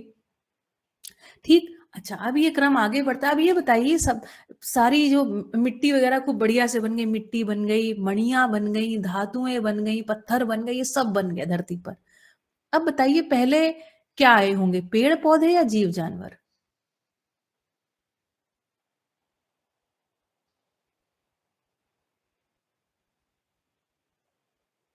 बताइए, पहले प्राण कोशिकाएं जो हुई होंगी किस प्रकार की हुई होंगी? लगता है दीदी शायद है कि जीव ही आए होंगे। जीव आए अगर होंगे। मतलब पेड़ पौधे हैं वो भी जीवित हैं, और एनिमल से ये भी जीव हैं। हो सकता है कोई मतलब स्मॉल यूनिसेलुलर एनिमल जिसको कहते हैं, एक कोषीय जीव वगैरह से मतलब मानव सृष्टि हुआ हो। बैक्टीरियाज, वायरस, ये जो बिल्कुल एक एक कोशिका की कुछ रचना हुई होगी, है ना। तो अम्ल क्षार के मिलन से एक कोशिकीय जीवों की रचना हुई, कुछ अम्ल क्षार मिले, उसके फलस्वरूप कुछ प्रोटीन बना, प्रोटीन से एक कोशिका बनी, और फिर कहते हैं कि कुछ ऐसे बैक्टीरिया बन गए जो बिल्कुल समुद्र के नीचे थे और वहां से ना ऑक्सीजन को मुक्त करने लग गए, है ना। उनका जो भोजन की कुछ प्रक्रिया ऐसी थी, ये भी वीडियो है ना, वो ऐसी प्रक्रिया थी कि मुक्त ऑक्सीजन जो है वो वातावरण में धीरे धीरे व्याप्त होने लगी, क्योंकि धरती में अभी भी ढेर सारी गैसेस हैं। वातावरण को शुद्ध करने का काम शुरू हुआ, फिर धीरे धीरे वहां पर वनस्पतियां आई, बड़े जीव। अब भाई बकरी के लिए तो पहले घास ही आनी पड़ेगी ना। बकरी से पहले घास आई होगी? क्या लगता है आपको कि बकरी पहले आई होगी, घास बाद में आई होगी? घास पहले आई। घास पहले आई होगी। देखिए सत्य है ना, इतना सामान्य होता है कि बिल्कुल कॉमन सेंस से पकड़ में आ जाता है ना। ये बहुत एक विरोधाभास वाली बात है कि सत्य जो है मानव की पकड़ में नहीं आता। यही तो सब फैलेसी शुरू हो जाता है यहीं से। तो सत्य बिल्कुल सहज होता है और बिल्कुल कॉमन सेंस, छोटे बच्चे से भी पूछेंगे तो भी बता देता है। ठीक है, तो इसके आगे की कहानी ऐसी कि ढेर सारी प्राणावस्था की रचनाएं है ना। और प्राणावस्था की रचना ऐसे नहीं कि एक दो, वैरायटी। आम, अच्छा बताइए, आम कितने लोगों को पसंद है? हम सबको पसंद है मेरे ख्याल से। आम की कितनी वैरायटी आपने सुनी है? कितनी वैरायटी होती है आम की? कितनी? बहुत ज्यादा होती है। नंबर बताइए। मुझे लगता है कम से कम 200 वैरायटी के आम होते होंगे दुनिया भर में। कम से कम 20 वैरायटी के आम मैंने खाए हैं। 20 वैरायटी के आम है ना, इंडिया में ही 20 वैरायटी के आम होते। हमारे अपने वाड़ी में 7 वैरायटी के आम होते हैं। 3 वैरायटी के आम बाहर से हम खा लेते हैं, 10 वैरायटी के आम हम खाते हैं कम से कम हर सीजन में। अपनी जिंदगी में हमने 20 वैरायटी के आम खाए हैं। और कैसा कहते हैं कि 200 वैरायटी तक तो मुझे लगता है, अंदाजा लगता है होता होगा। गूगल पे सर्च करेंगे सटीक उत्तर मिल जाएगा उसका भी। एक एक वस्तु की आपको क्या लगता है वैरायटीज होती हैं कि नहीं होती हैं? हर एक पेड़ पौधे की वैरायटी है? क्या लगता है? बहुत बहुत वैरायटी होती है। एक एक फल की अलग अलग वैरायटी होती है। तो देखिए समृद्धि हो रही है तो कैसी? 1500 वैरायटी 15 वैरायटी? दीदी, 1500 वैरायटी, 1500? 1500 इंडिया में इंडिया में 1500 वैरायटीज हैं। जी दीदी। लीजिए, उत्तर आपके सामने है। हम तो डर डर के बोल रहे थे कि 200 तो होंगी ही, है ना। 1500 वैरायटी है आम की। अब आप कल्पना कीजिए, और एक एक चीज है ना, कोई भी चीज, पाइनएप्पल आप इंडिया में खाइए और अफ्रीका में खाइए, एकदम अलग पाइनएप्पल। तो कितनी सारी वैरायटियां हुई है ना, कितनी सारी वैरायटीज हुई हैं। ये सारे पेड़ पौधे आदमी के खाने के लिए तो हैं ही सारी चीजें, है ना। गेहूं चावल की तो जाने कितनी वैरायटियां। इसके बाद कितनी सारी औषधि की वैरायटियां हैं कि नहीं है? अब नीम की सब्जी तो आप खाते नहीं है। नीम की सब्जी नहीं खाते, नीम जो है आपकी औषधि है ना। इसी प्रकार से कल्पना कीजिए, मनुष्य के स्वस्थ रहने के लिए, जीव जानवरों के स्वस्थ रहने के लिए कितनी सारी औषधियां प्रकृति में अपने आप स्वतः उपलब्ध हैं। आपको क्या लगता है ये एकदम सब चीजें रैंडम है? Is it random? क्योंकि अगर आपने डार्विनिज्म पढ़ा है तो वो कहते हैं रैंडम होता है सारे, जो कुछ डीएनए में सडन कुछ मिस्टेक हो जाती है और मिस्टेक के फलस्वरूप, आप ये बताइए, गलती से कोई उपयोगी चीज बन जाती है? सोच के देखिए, क्या लगातार एक के बाद ऐसी सटीक गलतियां होती गईं जिसके फलस्वरूप एक सही जगह पहुंच गए? ऐसा हुआ है क्या? क्या हम आप अपने भीतर से जवाब मांगिए भाई, क्या हम एक गलती का आउटकम है? Until we don't know the fact, we say random. देखिए सबसे बड़ी बात तो यही है कि पहले हम इस जगह पर खड़े हों आके कि हमने जो कुछ आज तक पढ़ा है वो लॉजिकल नहीं है, even though we have studied it in the name of logical और लॉजिक। हमने अभी तक बहुत सारी जिन चीजों को लॉजिक की तरह समझा है ना, वो एक्चुअली में बहुत लॉजिकल नहीं है, बहुत रैंडम है, बहुत सारी हाइपोथेसिस है। No regulations mistake equal to right. हम जब किसी चीज का कारण नहीं बता पाते तो ढेर सारी कल्पनाओं के माध्यम से कुछ कुछ बताते रहते हैं, ऐसा मुझे लगता है। ठीक है, मेरे साथ बनी हुई है ना क्लास, तो देखिए थोड़े थोड़े लॉजिक आपके सामने पुटअप कर रही हूं मैं यहाँ पर। तो फिर चलिए, ढेर सारी हमारे पास प्राणावस्था जो है एकदम समृद्ध हो गई, ऐसी सटीक समृद्ध हुई कि उसके बाद एक एक करके ढेर सारे जीव जानवर आ गए, है ना। और जीव जानवर भी ऐसे है ना कि भाई उसकी एक श्रृंखला है, खाद्य श्रृंखला बोलते हैं उसको, कुछ फूड पिरामिड जैसा कुछ है, फूड चेन जैसा कुछ है ना। मतलब कौन किसको खाएगा ऐसा सब बना हुआ है। इसके फलस्वरूप पूरी प्रकृति में एक संतुलन है कि नहीं संतुलन? आपको लगता है कि मतलब मनुष्य के आने के, अगर मनुष्य यहां से हट जाए या बिल्कुल साइड में खड़ा होके देखे तो उसको प्रकृति गंदी दिखाई पड़ेगी क्या? एकदम साफ सुथरी, खूबसूरत, रमणीय, ऐसी प्रकृति दिखाई पड़ती है हमें। फिर अगली अवस्था डेवलप होते होते, है ना, आपने वो चित्र देखा है जिसमें एक वो बंदर है, वो धीरे से फिर अपनी उसकी रीढ़ की हड्डी सीधी हुई और सीधी होके बन गया इंसान, होमो सेपियंस, है ना, और उसके बाद अब लगा हुआ है कंप्यूटर पे। एक फनी फनी सा वो बहुत अच्छा सा एक चित्र है, इंटरनेट पर उपलब्ध है।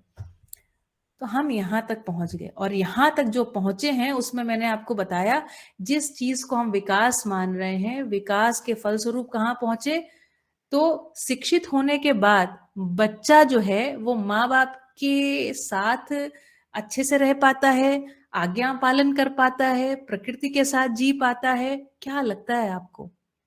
एक शिक्षित बच्चा जो है अच्छे से बढ़िया से शिक्षित हो गया, है ना? देखिए, आप अपने दिल पे हाथ रख के बताइएगा जो आपकी स्थिति है, जैसा आप सोचते हैं, है ना? कोई बहुत आइडियलिस्टिक आंसर मत दीजिएगा, क्योंकि हम और आप यहाँ एक संवाद कर रहे हैं, है ना? मेरा कोई ये बात नहीं कि मैं किसी अपनी बात को प्रूव कर दूं। मैं यहाँ कुछ प्रूव नहीं करने आई हूँ, सिंपल से लॉजिकल बातें आपके साथ रखने आई हूँ। और जीवन विद्या कोई कल्ट नहीं है, जीवन विद्या कोई ये नहीं, सिंपल सी लॉजिकल लॉजिकल बातें हैं जिनको आप खुद पर अप्लाई करके देख सकते हैं। अप्लाई करें भले बाद में, पहले तो आप कल्पना ही करके देख सकते हैं। ये जो कल्पनाशीलता है, ये मनुष्य की पूंजी है। पूंजी समझते हैं? मिली है आपको, आपके होने भर से आपके साथ ये है।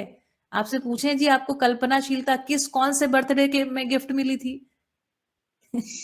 बताइए। तो आप कहेंगे ये तो हमारे साथ जन्म से है कि नहीं है? हम कल्पनाएं कर पाते हैं कि नहीं कर पाते हैं? और कल्पनाशीलता के साथ अनुमान पूर्वक हम यहाँ तक पहुंच गए, जहां तक भी पहुंचे। इसमें कुछ कुछ तो गलत सलत कल्पनाएं चल रही हैं, क्योंकि अगर गलत कल्पनाएं नहीं है तो यहां तक कैसे पहुंच गए कि अपनी मिट्टी को खराब कर लिया, अपनी हवा को खराब कर लिया, अपने पानी को खराब कर लिया। ठीक है। अच्छा, ये बताइए, हाँ, तो मैं पूछ रही थी बच्चे के बारे में। बताइए, जिस बच्चे को हम शिक्षित कर रहे हैं, शिक्षित होने के बाद जो देखिए, जो आपका 2.5-3 साल का बच्चा होता है वो कैसा होता है? एकदम बढ़िया प्यारा फूल जैसा बच्चा, है ना? और कैसा होता है? तो न्याय का याचक होता है, चाहता है उसके साथ जिंदगी में न्याय हो। न्याय नहीं होता है, रोने लग जाता है। न्याय नहीं होता तो हाथ पर पटकता है, न्याय की डिमांड करता है कि अगर आधा आधा लड्डू, देखिए बच्चे को आप फ्रैक्शंस सिखाते हैं 5th स्टैंडर्ड में। फ्रैक्शन मतलब भिन्न के जो प्रश्न होते हैं, आधा करना, 1/3 करना। छोटा सा होता है, 2.5 साल का, 2 बच्चों के बीच में आधा आधा लड्डू करिए, छोटा बड़ा देख के तुरंत बता देता है ये बड़ा वाला मेरे को चाहिए। बताता है कि नहीं बताता है? देखिए बच्चे को क्या क्या चीजें पकड़ में आ रही। तो बच्चा जो है वो स्वभाव से, जन्म से ही न्याय का याचक है, सही कार्य व्यवहार करने का इच्छुक है। कैसे पता? आप जब उसको गाइड करते हैं तो आपकी बात को सुनता है, आपसे पूछता है, मम्मा ये क्या है, ये कैसे चलता है, ये कैसे होता है? पूछता है कि नहीं? जिस क्षण से बोलना सीख जाता है, ये क्या है, ये क्या है, एक माँ बाप परेशान हो जाते हैं, भैया स्कूल भेजो इसको अब, है ना? थक जाते हैं। तो बच्चे के अंदर एक स्वाभाविक जिज्ञासा बनी रहती, सही कार्य व्यवहार करने का इच्छुक होता है। दिल पे नहीं लगाता है कि मेरी मम्मा ने मेरे को डांट के करेक्ट कर दिया, जैसे अभी हम लगाने लग गए। मैंने कहा था ना, हम सब अपने आप को एक उम्र के बाद सही मान लेते हैं। जानते हैं, जिस क्षण से हम अपने आप को सही मान लेते हैं, जाना नहीं है, बस मान लिया है, उसके बाद जब हमको कोई सुधार करने को कहता है ना, एकदम से दिल हमारा ऐसे क्लोज, और हम तुरंत क्या करते हैं? जस्टिफिकेशन, कि नहीं नहीं वो तो मैंने इसलिए किया था, नहीं नहीं ये तो, है ना, इसमें ऐसा नहीं है ना, ये हम करने लग जाते। लेकिन बच्चा ऐसे नहीं करता। ठीक है, मेरी बात से अभी तक सहमत चल रहे हैं? साथ साथ हैं मेरे? साथ साथ हैं। धन्यवाद। चलिए, तो सभी लोग मेरे साथ बने हुए हैं। तो देखिए भाई, धरती का हाल हमने क्या कर लिया है, लोगों को खूब एजुकेट किया है, ढेर सारी समस्या। अच्छा, मुझे आप लोग बताइए, चैट बॉक्स में टाइप करके बताइए मुझे, आपके हिसाब से आपके देश में, इस दुनिया में कितनी समस्याएं हैं? जैसे आप में से कोई कहेगा जी पॉपुलेशन का प्रॉब्लम है, कोई कहेगा पोल्यूशन का प्रॉब्लम है। जरा मुझे एक समस्याओं की लिस्ट टाइप कीजिए, और हर एक व्यक्ति को अपना एक नई, जल्दी से आप टाइप करिए, अलग समस्या के बारे में सोचिए। कौन सी समस्या आपको लगती है ये समस्या है जी, दुनिया में बहुत बड़ी समस्या है ये? पॉलिटिकल प्रॉब्लम्स, हाँ भाई, राजनीतिज्ञों का एक अलग मामला चल रहा है ना। तो पॉलिटिशियंस जो हैं वो लोगों को क्या करते हैं, हेल्प करते हैं कि एक्सप्लॉइट करते हैं। रिलीजियस है ना, धर्म के लोग, धार्मिकता जो धर्म है वो इंसानों को जोड़ देती है या बांट देती है। एक धार्मिक व्यक्ति, एक आध्यात्मिक व्यक्ति क्या होना चाहिए, वसुधैव कुटुंबकम, धरती पूरी एक है, पूरा धरती मेरा परिवार है, सबके साथ एकता पूर्वक रहना चाहिए, प्रेम पूर्वक रहना चाहिए, स्नेह पूर्वक रहना चाहिए, या फिर ऐसे जैसे अभी चल रहे हैं दो तीन जगह युद्ध, मिसअंडरस्टैंडिंग, अनट्रस्टेड, एंगर, ढेर सारा क्रोध, लोगों के अंदर क्रोध भरा ही हुआ है, नेगेटिविटी, बायसनेस। तुम्हारा जी आप मुझे और बताइए, बायसनेस किस किस टाइप की हैं, और बताइए, बाकी लोग भी पार्टिसिपेशन करिए, तब तो पता चले कि आप अवेयर भी हैं इतनी सारी समस्या, आपको व्यक्तिगत रूप से कौन सी समस्या अटकती है। जैसे मुझे एक समस्या ये अटकती है कि जो जब बच्चा है ना अपने पेरेंट से कुछ चीजों को लेकर के कई सारे सवाल करता है तो हम उसके उत्तर नहीं दे पाते। मुझे ये चीज अटकती है कि लोग जो है ना उनके आचरण में चीजें नहीं है लेकिन वो बोलते बहुत सारी बातें हैं, जैसे सच बोलना चाहिए, बड़ों का सम्मान करना चाहिए, जेंडर बायस है, बिल्कुल ठीक, इकोनॉमिक बायस है, मतलब अमीर और गरीब के बीच में एक रेखा है, दिखती नहीं है जेंडर बायस है, नर नारी के बीच में एक असमानता है ना, इसकी एक रेखा दिखाई पड़ती, एज बायस, बिल्कुल ठीक, बिल्कुल सटीक, फेवरिटिज्म है ना, भाई भतीजावाद, नेपोटिज्म है ना, ये सब इकोनॉमी, अर्थव्यवस्था एक समस्या है। और बताइए और क्या क्या प्रॉब्लम्स के बारे में आप अवेयर हैं?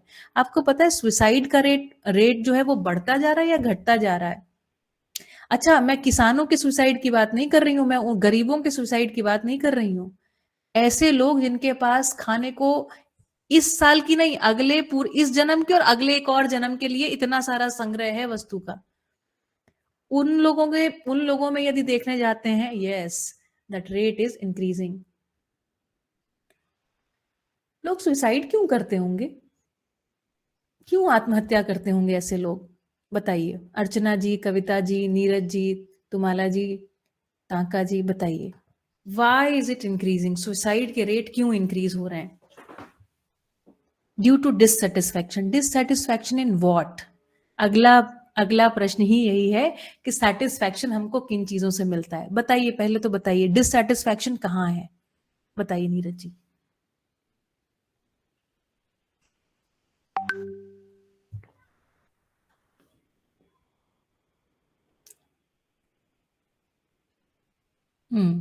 बताइए कहाँ है इतना ईगोज हाँ, जो मैं कह रहा हूं वो सही बात है, सही जाना नहीं है, कुछ चीज को हमने सही मान लिया है, लैक ऑफ सपोर्ट सिस्टम। चलिए ठीक है, अच्छी बात है, बढ़िया। तो हम में से, अब मैं आप लोगों से कुछ प्रश्न पूछती हूँ, हैंड रेज करके मुझे जवाब दीजिएगा, ठीक है? हम में से कितने लोग सुख पूर्वक जीना चाहते हैं, सुख चाहिए, सुखी सुखी अच्छे से हैप्पी हैप्पी रहना चाहते, we want to be happy, feel happy, you know, feel good, everything good good good good good, goodness all around, कितने लोगों को ऐसा चाहिए? इतने लोगों को चाहिए, बाकी लोग जो चुपचाप बैठे उनको नहीं चाहिए? सबके हैंड्स रेज होने चाहिए, तब तो पता चले। ऑल धन्यवाद, हाँ ये हुई ना बात, सबको चाहिए। अच्छा, अब हैंड को रेज करते रहिएगा, मुझे बताइए कितने लोगों को न्याय चाहिए जिंदगी में, जब जी रहे हैं तो जो देखिए, एक तो हो गया भाई बढ़िया चाय बनी हो, बढ़िया खाना मिल जाए, बढ़िया हमारा घर हो, अच्छा बिस्तर हो, है ना, अच्छा सा बाथरूम हो, ये सब चीजें हो, सुविधाएं हो, ठीक है ना, ये सब जरूरी है, लेकिन जिन पत्नी के साथ, जिन पति के साथ, जिन बच्चों के साथ हम रह रहे हैं, जिन सास ससुर के साथ हम रह रहे हैं, इन सब के साथ हमारे संबंध एकदम बढ़िया मीठे हों, संबंध में ना ये जो डगमग वालापन है ये ना हो, है ना, लोग हमारी बात है ना बिना कहे समझ जाएं, मतलब जो संबंध में हमारी अपेक्षाएं हैं वो लोगों को पता हो, और दूसरी एक और बात, ऊट पटांग अपेक्षाएं ना करें, गलत सलत अपेक्षाएं ना रखें, है ना। जैसे कोई मान लो ये अपेक्षा रख ले कि भाई मतलब किसी का शोषण करने की अपेक्षा रख ले कोई, तो ये कोई सही अपेक्षा थोड़ी हुई। जैसे सही अपेक्षा क्या है, तो एक पैदा हुए बच्चे की या किसी भी एक बच्चे की अपनी माँ से अपेक्षा है कि वो मेरा पोषण करे। कैसा पोषण, तो एक तो मेरे शरीर का पोषण करे, दूसरा मेरा बौद्धिक पोषण करे। एक माँ ने खूब खिलाया पिलाया लेकिन बुद्धि नहीं दी, समझ नहीं दी, तो आपको क्या लगता है वो एक अच्छी माँ, वो बच्चा ही अपनी माँ को क्या अच्छी माँ की तरह रेस्पेक्ट कर पाएगा? हम देखिए, हम में से बैठे हुए सारे लोग अपने माँ बाप से लड़ते ही, हमको ये बात समझाई नहीं, आपने बताई नहीं, है ना। दुनिया तो कैसी है भाई, हम तो लड़े हैं अपने माँ बाप से हम लड़े हैं। अच्छा बताइए, आप में से कितने लोग लड़ाई करी अपनी माँ बाप से कि आप हमको ठीक से नहीं समझाए, आपने ठीक समझ नहीं पाया। कविता जी ने लड़ाई करी है मैं देख रही हूँ बहुत सारे लोगों ने लड़ाई करी है। ये लड़ाई जरूरी है ना। लेकिन देखिए, सिर्फ प्रश्न पूछना जरूरी नहीं, उसको सही करना भी उतना ही जरूरी है। हमने लड़ाई करी, हमने पूछे प्रश्न, ढेर सारे प्रश्न पूछे अपने माँ बाप से, ये ठीक नहीं है, ये ठीक नहीं, क्यों इतना सारा जेंडर बायस है, क्यों इतना सारा इकोनॉमी का इशू है, क्यों इतना सारा प्रदूषण बढ़ा दिया, क्यों हम लोगों के दिमाग में ये चीजें डाल दी कि बस पैसा ही सब कुछ है। भाई हमारे में तो कहा जाता है पैसे का रईसा है, बाप बड़ा ना भैया, सबसे बड़ा रुपया। इस तरीके की बातें हमको सुना सुना के हमारे दिमाग को ऑलमोस्ट डैमेज कर दिया, है ना। अब हम लग पड़े किसी एक राह पर कि भाई जिंदगी क्या है, तो एक मशीन में घुस जाओ और पैसा बस छापते रहो, इसके अलावा और क्या करना है। तो ऐसी सब जगहों पर हम पहुंच जाते हैं। ठीक है, मैं बात कंटेंट को बहुत अभी चलिए सुख के लेवल पे ही खोलते हैं। चलिए ठीक है, तो देखिए, सुविधाएं हो जाने मात्र से आदमी सुखी नहीं हुआ। सुविधाएं उसको चाहिए, है ना। सुविधाएं कितने लोगों को चाहिए, तो जी सबको चाहिए। एक ठीक ठाक घर सबको चाहिए, कपड़े सबको चाहिए, खाना पीना सबको चाहिए, ये सभी को चाहिए। अगर हम खा रहे हो और हमारा पड़ोसी भूखा हो तो मैं अच्छा नहीं लगता, है ना। आज भी, है ना, इतनी मानवीयता लोगों में रहती है। एक आप अपने अंदर से पूछिए, है ना, सामने वाला भूखा और हम खा लें, ऐसा नहीं है। हम बांट के खाते हैं, आधी आधी रोटी जब प्रेम होता है ना। अगर आप में से कभी कोई इतने उम्र के हो, हम लोगों तो कभी जिंदगी में भूखे ही नहीं रहे, लेकिन हमारे पहले की पीढ़ी कभी भूखी रही है और उन्होंने कम पेट खाया है ना। हमारे पिताजी के बचपन के जब कभी वो दिन बताते हैं तो बताते हैं, गांव में खाना कम होता था और हम लोग बहुत मोटा अनाज खाते थे, एक ही अनाज हमें रोज खाना पड़ता था, है ना। जब आजकल अगर आप लोग इतना अवेयर हैं, मुझे पता नहीं कि आप कितना अवेयर हैं, गेहूं को बहुत सारे लोग कंडेम करते हैं। तो हमारे पिताजी बताते हैं, बेटा ये जो गेहूं है ना, हम जब गेहूं खाते हैं तो हमको रिच फील होता है, क्योंकि हम अपने वहां पर सनई करके एक चीज होती थी, उसकी रोटी खाया करते थे, ऐसा वो बताते हैं है ना। और वो बहुत कड़वी होती है रोटी, ऐसा वो बताते हैं। हमने तो देखिए जीवन में नहीं खाई कभी, है ना। खा के खुश होता है, बाकायदा स्वस्थ है। तो देखिए, सुविधाएं सभी को चाहिए, सुविधाएं अनिवार्य हैं। अब बताइए, सुविधाओं के साथ क्या संग्रह अनिवार्य है? ढेर सारा बैंक बैलेंस, इतना सारा अनिवार्य है। अच्छा मान लीजिए आपने कर भी लिया, तो क्या उससे आपके संबंधों में जीना बन गया, घर के अंदर जीना बन गया? जो रिच है, जो पुअर है, ठीक, रिच और पुअर दोनों के सामने प्रदूषण की समस्या है या केवल पुअर के सामने प्रदूषण की समस्या है? बताइए। जो खाने में जो केमिकल्स हैं, वो समस्या सिर्फ पुअर के सामने है या रिच के सामने? Both, all. हवा, हाँ ठीक है। तो आप मर्जी आए उतनी रेखाओं में अपने आप को विभाजित कर लीजिए, चाहे जाति में, चाहे पंथ में, चाहे संप्रदाय में, किसी धर्म के नाम पर, आपके बॉडी साइज के, रंग नस्ल के आधार पर, आपकी मर्जी जितनी लाइनें आप खींच लीजिए। सारी लाइनें आप अपने दिमाग के अंदर ही खींच रहे हैं, वास्तव में तो कोई लाइन है नहीं। और हम सब एक दूसरे से कनेक्टेड हैं। ये हवा, ये पानी, है ना, सबके लिए प्रदूषित हो रहा है, हम डिसकनेक्टेड नहीं है। अब अपनी जरा कल्पनाशीलता को थोड़ा दौड़ाइए। ये बताइए, कल्पना को दौड़ाइएगा, है ना। अगर इस धरती पर कोई भी व्यक्ति, कोई भी व्यक्ति, कोई भी परिवार, कोई भी समाज दुखी है। अच्छा चलिए कल्पनाशीलता उतना ना दौड़ाइए। जैसे मान लीजिए आप एक सोसाइटी में रह रहे हैं, सोसाइटी में, हमारे सोसाइटी में यहाँ 200 परिवार रहते हैं। 200 परिवारों में मान लीजिए जो 20 परिवार हैं वो बहुत समृद्ध हैं, है ना, उनके पास खूब सारा पैसा, ढेर सारा पैसा, और जो बाकी लोग हैं वो एकदम गरीब हैं, एकदम उनके पास कुछ है नहीं, खाने के लिए भी नहीं है। तो अब मुझे ये बताइए कि क्या ऐसे समाज में चोरी का भय होगा कि नहीं होगा? हाँ कि ना? हैंड रेस करिए, होगा। ठीक है ना? तो ये बताइए कितना पैसा हो जाने से, अच्छा और ये बताइए समाज में अभय आपको चाहिए कि नहीं चाहिए? अपने बच्चे यदि हमें बड़ा करने हैं तो समाज में अभय की आवश्यकता है कि नहीं है? मैं आज की क्लास में सिर्फ आपका ध्यान आकर्षण करा रही हूं ढेर सारे मुद्दों पर। तो समाज में अभय चाहिए, है ना? परिवार के रूप में देखें तो परिवार के रूप में क्या आपको सुख शांति घर में चाहिए कि नहीं चाहिए? या सिर्फ सुविधाएं ही सुविधाएं चाहिए कि बैठ के हर रोज पिज्जा खाएं, चॉकलेट खाएं, और क्या खाते पीते हैं, कोल्ड ड्रिंक पिए, और भी जो भी तरह तरह की आप कल्पनाएं कर सकते हैं, बस सुबह शाम, है ना, साथ में बैठ के खा लिया अच्छे से, अच्छा बस हो गया, फिर खा लिया 3 बार अच्छे से बैठ के खा लिया, हो गया, खा लिया हो गया। क्या लगता है? झगड़े, आजकल के झगड़े जो हैं वो क्या आहार के स्तर पर, आहार या उसको कहते हैं ना रोटी कपड़ा मकान, रोटी कपड़ा मकान के लिए अब घरों में आपको क्या आपके घर में बताइए, अब क्या झगड़े रोटी कपड़ा मकान के स्तर पर होते हैं? झगड़े किस लिए हो रहे हैं? नो, कोई है जिसके घर में अभी रोटी कपड़ा मकान के लिए झगड़ा चल रहा है? इसका मतलब हमें कुछ चीजों से सुख मिलता है। चलिए अब मैं थोड़ी सी बात को आगे रखती हूँ। नो, तो अब आप मेरी बात को समझ रहे हैं। इसमें एक हैप्पीनेस करिकुलम या हैप्पीनेस जैसा आपने कुछ शब्द, मुझे लगता है अगर आपने एक वर्कशॉप किया होगा वहां पर सुना होगा। जब मैं अब बात जो है वो थोड़ी उससे आगे की है। कई बारी हम प्लेजर को ही हैप्पीनेस मान लेते हैं। प्लेजर इज नॉट हैप्पीनेस, है ना? हैप्पीनेस का मतलब होता है कुछ कंटिन्यूस एक स्टेबिलिटी जहां हमें महसूस होती है ना? तो क्षणिक सुख को हम यहाँ सुख नहीं कह रहे, मतलब वो है प्लेजर, उसकी आवश्यकता है। अब भाई आप खाने में खा रहे हैं, स्वादिष्ट ना हो तो क्या बात, है ना?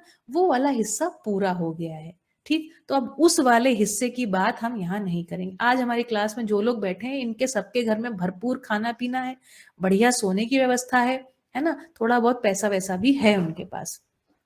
अगली बात जो आती है, मूल्यों में एक आस्वादन होता है ना? मूल्य मतलब जो रिलेशनशिप्स होती हैं, जो एक वैल्यूज को हम एक्सपीरियंस करते हैं, उसका एक सुख होता है। और ये सुख समस्त, है ना, हर हर एक स्तर पर हमको होता है। तो हमें कुछ क्वेश्चंस पूछने होंगे जो विज्ञान ने, जो हमारी परंपरा ने अभी तक पूछे नहीं है ना? स्पेशली मैं विज्ञान की बात कर रही हूँ क्योंकि विज्ञान में उन बातों का अध्ययन हुआ है ना? अन्यथा में जो अध्ययन हुआ है उसमें कोई अध्ययन वगैरह नहीं हुआ और उसमें खराब भी नहीं किया गया, आदर्शवाद में स्पेशली, है ना? देखिए हम सभी चूंकि एजुकेशन बैकग्राउंड से बैठे हुए हैं तो आप सभी ने बच्चों को पढ़ाया होगा या खुद भी पढ़े होंगे। आप किसी भी इस पूरी धरती को जब आप देखने जाते हैं ना, तो मनुष्य कैसे देखने जाता है? ऐसे देखने जाता है ना? और कहता है जी ये पानी है, क्या बात है, बहुत बढ़िया, है ना? पानी हमारे लिए कैसे उपयोगी है? बच्चों से कहते हैं 6 सेंटेंस लिखो, है ना? What are the usage of water?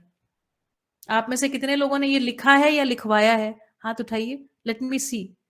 आपने जब अपना एजुकेशन किया है उस दौरान आपने ये करा है, what are the usage of water? Yes, हर एक ने किया है। आप में से कितने लोगों ने ये लिखा है, how are we useful to the water? आप में से कितने लोगों ने इस प्रश्न का उत्तर लिखा है, how are we useful to the water? अगला question, how are plants useful to us? कितने लोगों ने ये लिखा है, how are we useful to the plants?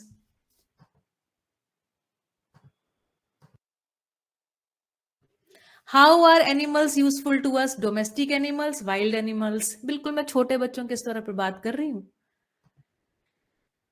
Have we ever written a question or have we ever given a perspective कि how are we useful to the animals? No, we never thought about it, we never taught about it. We never thought about it, we never taught about it. जब इंसान धरती पर निकला एक भौतिकवादी मानसिकता के तहत, है ना, सब चीजों का, है ना, खूब सारा सुविधाएं खड़ी करेंगे, खूब सारा संग्रह करेंगे और खूब अमीर हो जाएंगे, इस तरीके की कुछ मानसिकता, और सबको दिखा दूंगा सबको दिखा दूंगा, है ना, मैं भी एक बड़ा आदमी हूँ, बढ़िया आदमी हूँ, जो भी, है ना. I am not blaming anyone, I am just saying this is what has happened. हमने कभी कहा मिट्टी के प्रकार पढ़ते हैं हमारे, है ना, ब्लैक सॉइल, ये सॉइल, वो सॉइल, ऐसे करके हमने 6 पढ़े थे. मैंने हिंदी मीडियम पढ़ा तो हमने दोमट मिट्टी, काली मिट्टी, चिकनी मिट्टी, लाल मिट्टी, फलाना मिट्टी, ये मिट्टी, और फिर हमने पढ़ा इन मिट्टियों में कौन कौन सी फसलें अच्छे से उगती हैं, है ना, कौन सी मिट्टी किस फसल के लिए उपयोगी है. कभी हमने ये पढ़ा कि हम मिट्टी के लिए कैसे उपयोगी हैं, हम हवा के लिए कैसे उपयोगी हैं? कभी भी नहीं पढ़ा. पहला स्तर ये है प्रकृति के साथ संबंध को पहचाना नहीं. वहां से क्या पूरी प्रकृति को देखा और हमने कहा लाओ लाओ लाओ लाओ लाओ, हमारे लिए यहाँ पर क्या है, what is there for me, what is in there for me, है ना, मेरे लिए यहाँ पर क्या है, किस चीज का मैं सर्वाधिक उपयोग कर लूं, दोहन कर लूं, शोषण कर लूं, सब कुछ खा लूं अधिक से अधिक, है ना. एक ही perspective, what is in there for me. इसको कहा प्रकृति के साथ जब संबंध, प्रकृति के साथ संबंध तो हमारा है ही, तो संबंध में क्या है, केवल लेना और देना, शून्य, जीरो. दिया कितना, जीरो. आप बताइए, आप में से किसी ने कुछ दिया? हम जहां से पेट्रोलियम निकाल रहे हैं वहां पर क्या डाल रहे हैं, वापस कुछ डाल रहे हैं? बताइए, जहां से पेट्रोलियम निकाल रहे हैं, जहां से हीरा निकाल रहे हैं, जहां से यूरेनियम निकाल रहे हैं, जहां से जो जो वस्तुएं निकाल रहे हैं, अच्छा अभी हमारी मूर्ता देखिए, प्रकृति में हर एक वस्तु अपने नियम से है, एक उसका कुछ प्रयोजन है, वो भी नहीं पहचाने और सब चीज को खाली कर रहे हैं. इतना लॉजिकली एक जो डिजाइन है ना, इतना ब्यूटीफुल जो डिजाइन है, उस डिजाइन को भी समझे नहीं है, पूरा एक्सप्लॉइट कर रहे हैं. तो ये हुआ मानवेतर प्रकृति, मानव से इतर, मानव के अलावा जो प्रकृति है उसमें शोषण है. अगली बात, इसको कहा प्रकृति के साथ जो संबंध है उसमें हमने शोषण किया. दूसरी स्थिति को देखिए, मानव के साथ. 8:29 हो गए हैं इंडिया टाइम के हिसाब से, बस थोड़ी देर में बात को पूरा करेंगे. संबंधों में क्या किया, अपने दिल पर हाथ रख के पूछिए, है ना. Again, there is nobody to blame. जब तक हमारा किसी से काम बन रहा है या जब तक किसी का हमसे काम बन रहा है, तब तक हमारे संबंध बहुत मधुर हैं, है ना. और जिस क्षण हमारा काम निकल गया, अपने अपने रास्ते हो लिए. आप ही बताइए कि क्या इस तरीके के संबंध आपको स्वीकार हैं, या आप ये चाहते हैं कि लेन देन बराबर बना रहे, है ना, हम जिससे जितना लें उससे अधिक लौटा दें, और जब हम किसी को दें तो वो उससे अधिक हमको लौटा दे. क्या कहते हैं, पहले प्रकार के संबंध चाहिए या दूसरे प्रकार के, जैसे मैंने कहा, बताइए. देखिए, एक सिंपल सी आपको बात बताती हूं. जो जानते हैं, जो पहाड़ होते हैं ना, वहां सबसे ज्यादा पेड़ होते हैं. ये बड़ी आश्चर्य की बात है ना. साइंस भी इस बात को कहता है. जो पेड़ों की जड़ें होती हैं, जो जड़ों की बिल्कुल, है ना, उसके जो फाइबर्स होते हैं, बिल्कुल मूंछों जैसी रचनाएं होती हैं जड़ में, है ना, वो रूट्स बहुत स्ट्रॉन्ग, कॉन्सेंट्रेट केमिकल्स या एसिड्स निकालती रहती हैं और उस पत्थर को धीरे धीरे धीरे धीरे तोड़ती रहती हैं. और तोड़ती हैं इस फॉर्म में, इस तरह से कि जब पानी, बारिश होती है ना पहाड़ों में, तो वो पानी के साथ, है ना, वो जो एलिमेंट्स, जो तत्व हैं, जो मिनरल्स हैं, उनको ऊपर तने के माध्यम से ऊपर लेकर के आके पत्तियों में रख देती हैं, है ना. और पत्तियों में रख दिया, अब ये पत्तियां जो हैं, ये क्या होगा, ऑटम आएगा, पतझड़ आएगा, ये पत्तियां गिर जाएंगी, सूख जाएंगी, फिर से पानी बरसेगा, खाद बन जाएंगी, मिट्टी बन जाएंगी, और वहां से गिर जाएंगी, है ना. मिट्टी चूंकि अब गिरेगी, पहाड़ पे बारिश हो रही है, तो नदी के साथ जाएगी, और जहां समतल मैदानी इलाके, वहां साइड साइड में ये सारे मिनरल्स को, सारी मिट्टी को पूरा करता चलेगी. और जानते हैं ये आप इसको आप पढ़ नेट पे देख सकते हैं, जो नदियां होती है ना, और जो ऐसे हार्ड हमारे पास मिनरल्स होते हैं जो मनुष्य के लिए आवश्यक नहीं है, वो पूरी नदियां जहां से उद्गम हुई और इस तरीके से डिस्ट्रीब्यूशन करते चलती है, आप समझ ली पाइपलाइन है परमात्मा की, है ना, प्रकृति की। तो ये चली चली और सारे हार्ड मिनरल्स ले करके, है ना, हैवी मिनरल्स लेके जो मनुष्य के लिए आवश्यक नहीं है, वो ले करके गिर जाती है समुद्र में। ये है प्रकृति की आवर्तनशीलता, ये है प्रकृति की रचना। हर क्षण सहयोग है, हर क्षण उपयोगिता पूरकता को सिद्ध करती है ना। जितना लिया उससे अधिक दिया, है ना। जो पत्थर से लगातार काम कर रहे उसमें श्रम पूर्वक इन्वॉल्व है, जितना उस पहाड़ से लिया वैसा जैसा लिया उससे अधिक करके दिया, ये बात है, ठीक है। और खाद के फलस्वरूप वापस से समृद्ध होती है प्राणावस्था।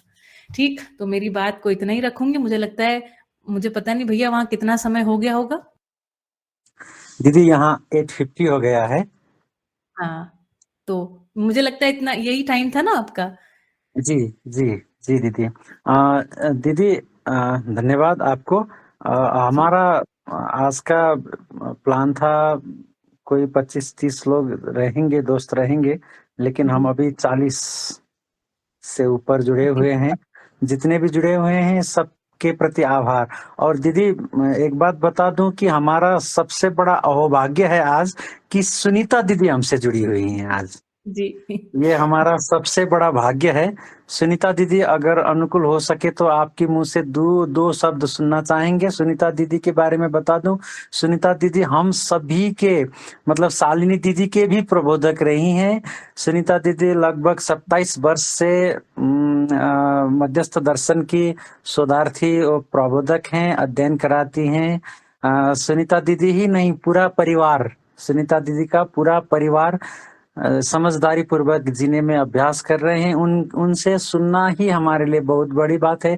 अभी 8:50 यहाँ पर हुए हैं। दीदी अगर अनुकूल हो तो कुछ शब्द आपसे हम सुनना चाहेंगे। जी भैया, सभी को नमस्कार, हरिहर। और आपको पता नहीं होगा, मैं शालिनी जो है वो मेरी बहू है ना। और वो जिस कार्यक्रम में रहती है मैं वहां रहती ही हूँ। और ये जीवन विद्या का ही प्रताप है कि इस प्रकार से हम जागृति संबंधों में भी चलते हैं। और आप सभी जो है दर्शन को पढ़ रहे हैं। और आज नेपाल ग्रुप से जो जोड़ना हुआ, मुझे लगभग सन 2012 में रेनपोचे जी हैं बौद्धिक गुरु, उन्होंने एक बार मुझे बोला था, क्योंकि नेपाल में एक विष्णु पाठक जी हैं, वो आजकल मंत्रालय वगैरह में हैं, उनसे हमारा परिचय है। तो कई बार हमको बोलते हैं, चूंकि मैं पाठक हूँ, वो भी पाठक हैं, तो वो बोलते थे आप लोग बड़े भाई भाभी हो और आप नेपाल आओ और आप लोग के साथ कुछ काम करना है।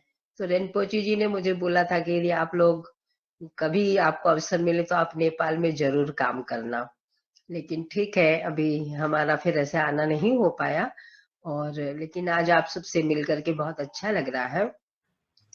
दूसरा कि जो मध्यस्थ दर्शन है वो एक ऐसा प्रस्ताव है कि जैसे मैं देखती हूँ कि जो मेरे प्रश्न थे युवा अवस्था में, और मेरे माता पिता जो मुझे उन उत्तरों को नहीं दे पा रहे थे, और युवा अवस्था में जो एक भटकाव या एक पीड़ा बच्चों में होती है, तो मुझे लगता था कि मुझे ऐसा कुछ करना है कि मेरे बच्चे वो सब परेशानी को ना झेलें। कम से कम जिसको मैंने झेला है, जो सोशल प्रेशर को झेलता है बच्चा, जिस इकोनॉमिक अनस्टेबिलिटी को झेलता है, वो मेरे बच्चे तो ना झेलें।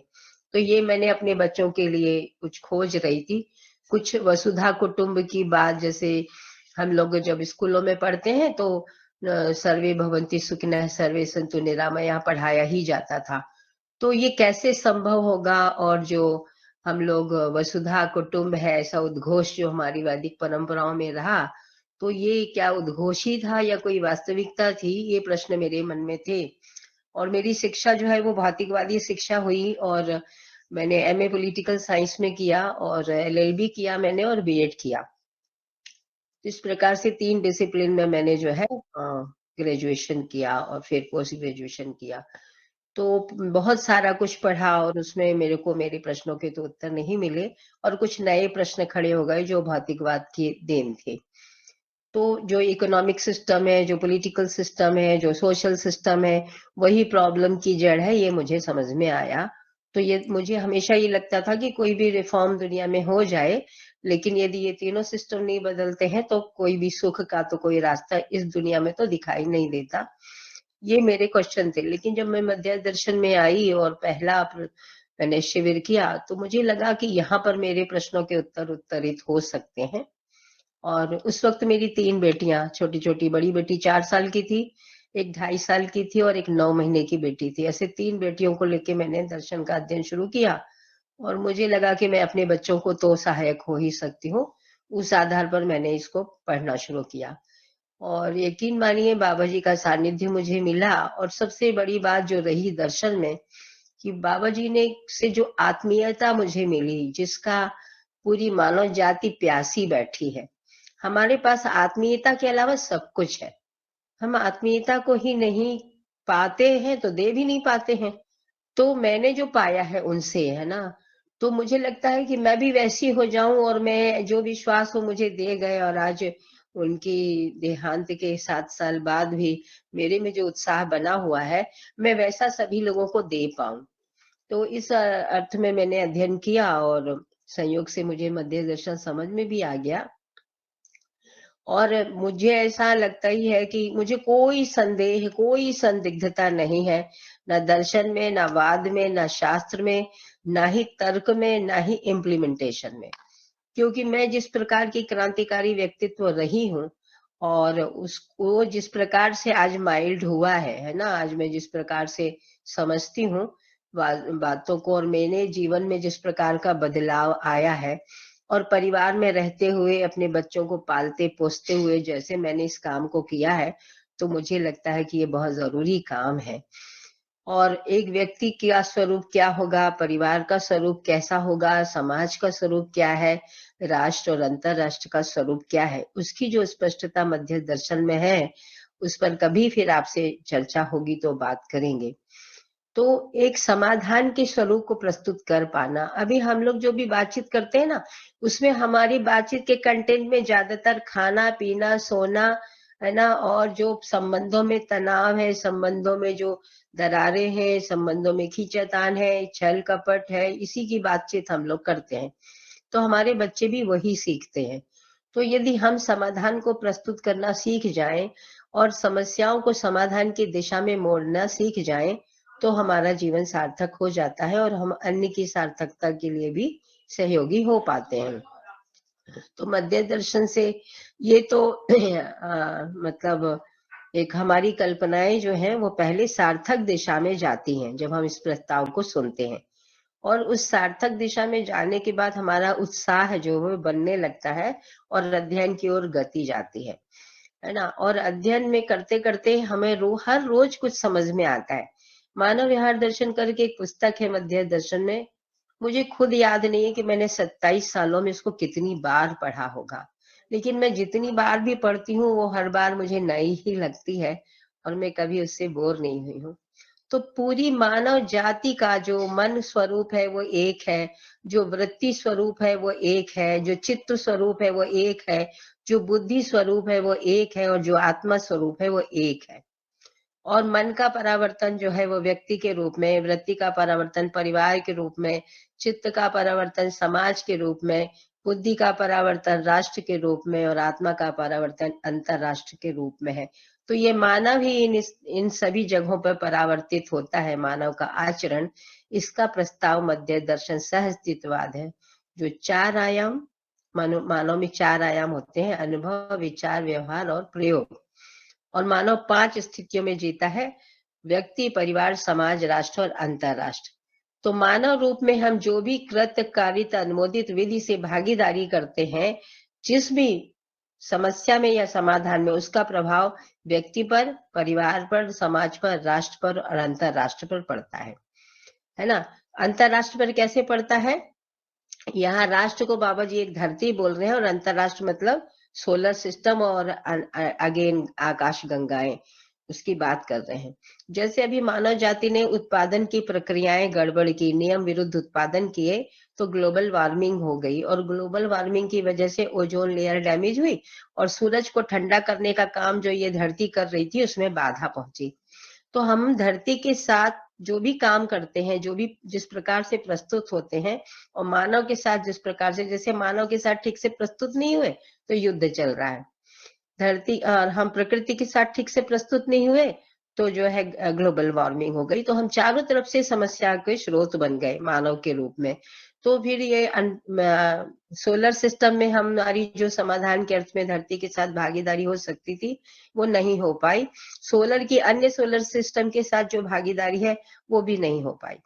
तो ये धरती जो है अनंत ब्रह्मांड के स्तर पर अस्तित्व सह अस्तित्व है, और हमारा हर काम जो कृत कायिक, वाचिक, मानसिक और कृतकारी तन्मोदित भेद से होता है वो इतने स्तरों पर प्रभाव डालता है। तो मन में यदि समाधान और सुख नहीं है तो फिर हम व्यक्ति रूप में जो है अपने को एक मानव के रूप में प्रस्तुत नहीं कर पाएंगे। यदि वृत्ति में समाधान के प्रमाण के रूप में समृद्धि को नहीं पहचानते हैं तो भी नहीं कर पाएंगे। यदि हम समाधान, समृद्धि, संपन्नता नहीं है तो अन्य के समाधान समृद्धि में सहायक भी नहीं हो पाएंगे। और परस्पर पूरकता प्रकृति का नियम है। तो ये प्रस्ताव ऐसा प्रस्तावित करता है कि व्यक्ति रूप में समाधान संपन्नता, परिवार रूप में समृद्धि संपन्नता के साथ परिवार मानव के रूप में जब हम अन्य परिवारों की समाधान समृद्धि में सहायक होते हैं तो हम समाज मानव होते हैं। और जब धरती पर अखंड समाज, सार्वभौम व्यवस्था, मतलब मानव मानव का संबंध अखंड समाज के रूप में और प्रकृति के साथ संबंध सार्वभौम व्यवस्था के रूप में प्रमाणित होता है। तो इस प्रकार से पूरा जो हमारा जीना करना है वो अखंड समाज, सार्वभौम व्यवस्था के अर्थ में तन मन धन का नियोजन करके सार्थकता को हम प्रमाणित करते हैं। मानव चेतना को देव चेतना और दिव्य चेतना को प्रमाणित करते हुए मानव परंपरा को सार्थक करते हैं, अध्यात्म को सार्थक करते हैं, अपने होने को सार्थक करते हैं, अस्तित्व सह अस्तित्व स्वरूप है इसको सार्थक करते हैं, और विश्वास पूर्ण होता है, सम्मान पूर्ण होता है। तो इस विश्वास में जी करके हम ईश्वरीयता को प्रमाणित करते हैं, और व्यक्ति, परिवार, समाज, राष्ट्र, अंतरराष्ट्र में तन मन धन की जो भागीदारी है वो विश्वास को ही स्थापित करती है, और इस प्रकार से हम ईश्वरीयता को स्थापित करके अपने मानव होने को सार्थक करते हैं। फिर कभी आप लोगों से लंबी बातचीत होगी तो हम बात करेंगे। आज मैंने थोड़े समय में आपसे कुछ बात रखने की बहुत बहुत धन्यवाद दीदी, बहुत बहुत धन्यवाद, बहुत बहुत धन्यवाद। और नेपाल तो हमारी सीता मैया की जन्मभूमि है, तो हम तो वैसे भी आप लोगों को जो है बहुत अपना है। वैसे तो पूरी धरती ही हमारी अपनी है, लेकिन जो एक रिलेशनशिप है नेपाल और भारत के बीच में, और हमारे जो महाशिव हैं वो आपके पशुपतिनाथ में विराजे हैं, और हम शिव के बहुत बड़े भक्त हैं। और बाबा जी को मैं शिव का ही अवतार देखती हूँ, क्योंकि शिव को कल्याणकारी देवता बोलते हैं। और बाबा जी ने जिस सर्व शुभ को प्रस्तावित किया है कि हर मानव कैसे समाधान संपन्न हो और हर परिवार कैसे समृद्ध संपन्न हो, इसके बाद शिकायत की कहाँ जगह है, कहाँ तकलीफ और अन्याय की जगह है भैया। जी दीदी, अब ऐसा करते हैं कि जाते जाते Thank अशोक you. भाई, Come on, sir. Has one not given channel. Nothing to say, but it's a great opportunity to see Salini ma'am and Sunita ma'am. I'm really impressed the way that they have presented over here. हमारे यहाँ light आ गया। Wow. जय हो। Come on, sir. Also very happy. So very happy, and we want to see you in the next time too, because it's not enough. We are eager to learn more, but the things that really drag us, and come on, sir, you really manage next time. Our Salini ma'am and Sunita ma'am. Sunita ma'am, she's very scholarly lady I found, so let's see them in the next time as well. Thank you so much for the time. Thank you so much, sir. Thank you. सबै साथीहरू जो जोडिनु भएको छ, जीवन विद्या नेपाल भनेर हाम्रो YouTube channel भर्खरै सुरुवात गरेको छ। 6-7 दिन, 7-8 दिन, 10 दिन जति भयो होला त्यो सुरुवात गरेको।